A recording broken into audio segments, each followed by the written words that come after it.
tayong PPMS na Omoda. Ayan na. Omoda guys. C5. Ayan. So ito. Ganda ito guys. Tingnan naman yung pictures niya sa loob. Ayan. Okay. So ito PPMS natin guys. Omoda. Ayan. So same na yung makina yung cherry. Ayan. Cherry talaga. Yung battery niya cherry din. Same lang. Cherry na brand. So ibig sabihin cherry ito guys, ating makina. Ayan, okay. So hindi natin yung maluwag na yung drain plug niya. Tanggalin natin guys.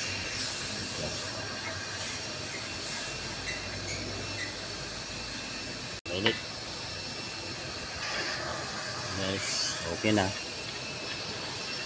Nakabisi guys, tapos yung oil filter na lang.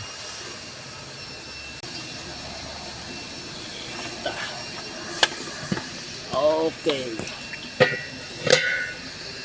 So ayan guys, ipitan na natin. Ano naman to?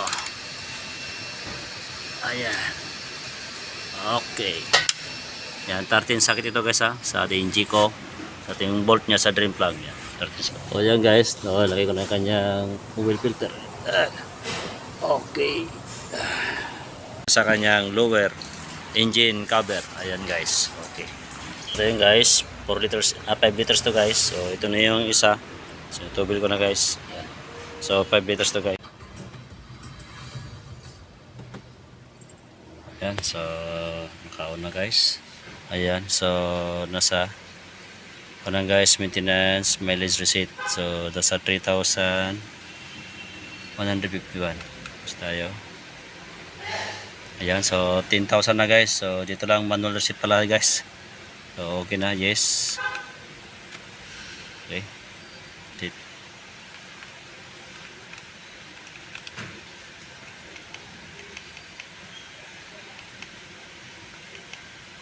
Okay. Good job. Andar na ito.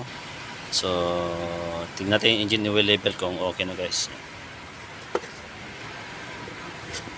So yan, tingnan natin.